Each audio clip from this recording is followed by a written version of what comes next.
Good morning everyone, कैसे हैं सब। Welcome to your own channel. मेरा नाम है Isha. I am back with yet another video for all the class 12th students.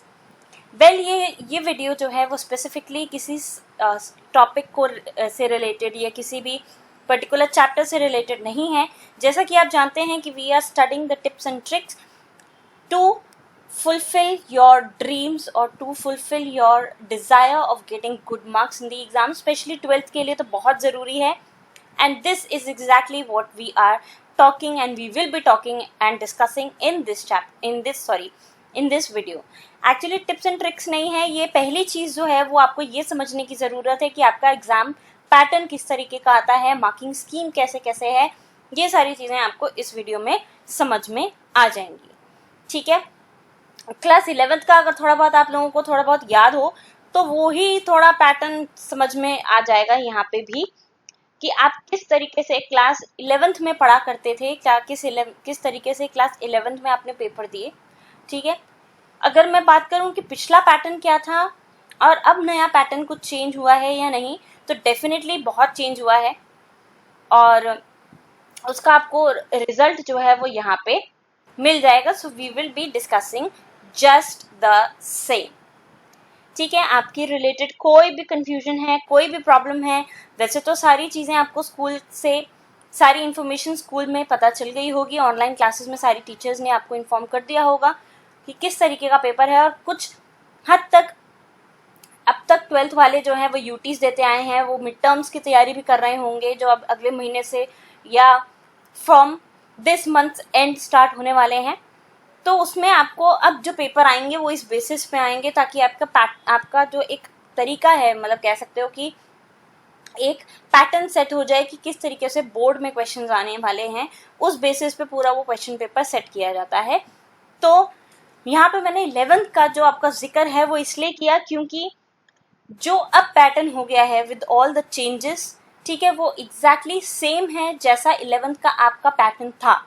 If you recall it, अगर आपको याद हो तो आपने किस तरीके से 11th में पेपर दिए हैं। ऑल्दो 11th वॉज इंटरनल, लेकिन वो सेम हो चुका है। अब थोड़ा सा डिस्कस कर लेते हैं इसी एग्जाम पैटर्न को।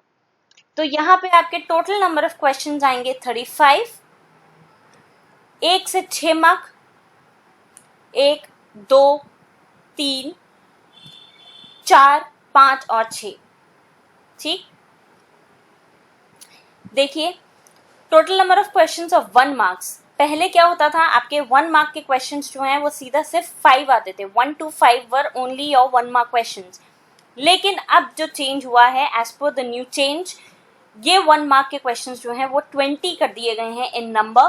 तो आपके लिए और ज़्यादा स्कोरिंग बनाने के लिए उसे, ताकि आप और ज़्यादा स्कोर कर सको, अच्छे से अच्छा रिजल्ट ला सको। So you have to work on these 1 marks. ऐसा नहीं है कि आप 1 मार्क्स को बिल्कुल निग्लेक्ट कर दो। पहले होता था यार 5 मार्क हैं, कहीं से थोड़ा बहुत भी पूछ पाछ के या एंड टाइम पे कुछ कर कर आके चले जाएंगे तो हो जाएगा। ऑल्दो पूछ पाछ के is not possible in class 12 exams, board exam specially. But हाँ, जब तक आप मिड टर्म्स में या आपके प्री बोर्ड्स में ऐसा मत समझना कि इसको आप कैसे भी कर लोगे। These are 20 in number now and they have to be correct. अगर ये 20 के 20 करेक्ट हो जाते हैं सो ये 20 मार्क्स आर फॉर श्योर। तो 20 मार्क्स आपसे कोई नहीं ले सकता, ये 20 मार्क्स आपके फॉर श्योर आपको मिलेंगे ही मिलेंगे। तो इस पर फोकस करना है, कैसे करना है, क्या किस तरीके से पेपर को सॉल्व करना है, किस तरीके के क्वेश्चंस हैं इन 20 क्वेश्चंस में। भी ऐसा नहीं है कि किसी भी टाइप के क्वेश्चन आ जाएंगे या एक ही टाइप के क्वेश्चन आ जाएंगे। There are differences, multiple type के क्वेश्चंस हैं, MCQ टाइप हैं, उसके बारे में भी हम डिस्कस करेंगे। नेक्स्ट, 2 मार्क के क्वेश्चन टोटल 3 हैं, that is 2 into 3। I repeat, 1 mark के क्वेश्चन 20 हैं, 2 मार्क के क्वेश्चन 3 हैं, 4 मार्क के क्वेश्चन 4 हैं, 5 मार्क्स के क्वेश्चन 3 हैं, जिसमें एक और है, ये भी 5 मार्क में ही है, ठीक है। तो सेक्शन ई जिसमें आपका मैप आएगा, 11th क्लास में आपका मैप नहीं था, ठीक है। जिन्होंने स्पेशली बीबी चौधरी फॉलो करी थी उनके पास मैप नहीं था, लेकिन यहाँ पे मैप आपके लिए आएगा ही आएगा। It will be a part of your 5 marks. ये जो 5 मार्क्स हैं ये भी स्कोरिंग बहुत हैं, These will include your passage questions, your picture based questions और मैप क्वेश्चंस. तो इनको इसलिए भी इंक्लूड किया गया है ताकि बच्चे उसे स्कोरिंग कर बना सकें, ताकि वो पेपर एक्चुअली स्कोरिंग हो सके और ताकि बच्चे स्कोर कर सके अच्छे से अच्छा. So these are for your help actually. तो इन पे वर्क करना है, बट इसका मतलब ये नहीं है कि ये स्कोरिंग, ये वाले क्वेश्चंस 1 मार्क क्वेश्चंस और 5 मार्क क्वेश्चन स्कोरिंग बना दिए गए हैं तो आप 2, 4 और 6 क्वेश्चंस 2, 4 और 6 मार्क के क्वेश्चंस को निगलेक्ट कर लोगे. बिल्कुल ही ऐसा नहीं है, उन पे भी वर्क करना है. So we will be discussing these 20 mark questions, 5 mark questions in depth, in detail in your further videos. और एक बात और मैं आप लोगों को बता दूं कि हाँ, मैं मानती हूँ आपका पूरा सिलेबस मैंने ख़त्म नहीं कराया है अब तक, but I am definitely sure कि मैंने वहाँ तक आपका सिलेबस ख़त्म करा दिया है जितना आपके मिड टर्म्स में या फर्स्ट टर्म के पेपरों में आ रहे हैं. तो वहाँ तक आपका सिलेबस पूरा ख़त्म हो चुका है. और अभी हम रिवीजन के इन चीज़ों को डिस्कस करने के साथ साथ हम साथ में रिवीजन भी करते रहेंगे. क्लियर? अब 6 मार्क क्वेश्चंस की बात करें तो वो 3 आते हैं टोटल. ठीक. अब M1 से 20 क्वेश्चंस MCQ क्वेश्चंस हैं, ये मैंने आपको पहले ही बता दिए. Questions marking 2, 4 and 6 will be your content based. Question 5 मतलब क्वेश्चन जो 5 मार्क के क्वेश्चंस होंगे वो आइदर पैसेज बेस्ड होंगे, वो पैसेज बेस्ड क्वेश्चंस होंगे, वो मैप बेस्ड क्वेश्चंस होंगे, वो पिक्चर बेस्ड क्वेश्चंस होंगे. तो ये 3 टाइप के, मतलब 5 मार्क्स के क्वेश्चंस आपके 3 टाइप में आएंगे. टाइप कौन सी हो गई? एक हो गया पैसेज, एक हो गया मैप और एक हो गया पिक्चर. 6 मार्क के क्वेश्चंस को लाइटली बिल्कुल नहीं लेना है कि ये सोच लो कि बस 6 मार्क के क्वेश्चंस को ही फोकस कर, या सॉरी कि 5 मार्क को स्कोरिंग बताया मैम ने या 1 मार्क के क्वेश्चंस को स्कोरिंग बताया तो 20 के 20 तो पक्के और ये 5 कर लेंगे तो हो लिया इतना. नहीं, आप 12th में हैं, you have to score good. और ये इतने हाई स्कोरिंग के लिए हम एक सीरीज निकाल रहे हैं जिसमें हम आपको इन सब के बारे में, या कह सकते हैं 1 मार्क को कैसे करना है, 2 मार्क्स को कैसे करना है, 4 को कैसे करना है, 5 को, 6 को, इन सब के बारे में we will be discussing in detail.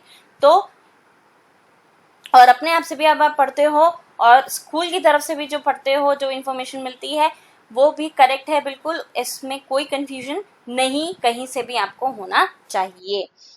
तो अब एक बात देख लो यहाँ पे कि मार्किंग स्कीम कैसी है अकॉर्डिंग टू योर चैप्टर्स. मतलब कह सकते हो कि एक तरीके से हर एक चैप्टर का वेटेज कितना है, कितना ज़्यादा इम्पॉर्टेंट कौन सा चैप्टर है. ऐसा नहीं है, अगेन मैं रिपीट करूँगी कि ज़्यादा इम्पॉर्टेंट या वेटेज के हिसाब से आप सिर्फ पढ़ोगे नहीं, आपको पढ़ना सब कुछ है.